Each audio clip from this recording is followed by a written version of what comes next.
គ្នាក្នុង TikTok សុកពេលដែលជួបនៅក្រៅអត់ដឹងថាណាគេរឿងពីរយ៉ាងដែលគួរឲ្យខ្លាចបំផុតនៅក្នុង TikTok ទី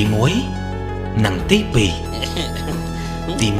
1អ្នកលេង TikTok មួយចំនួនធំពួកគេចូលចិត្ត edit សាហាវព្រៃផ្សៃនៅពេលដែលបានជួបនៅខាងក្រៅមើលមកទៅអត់ដឹងថាណាគេគួរឲ្យពិចារណា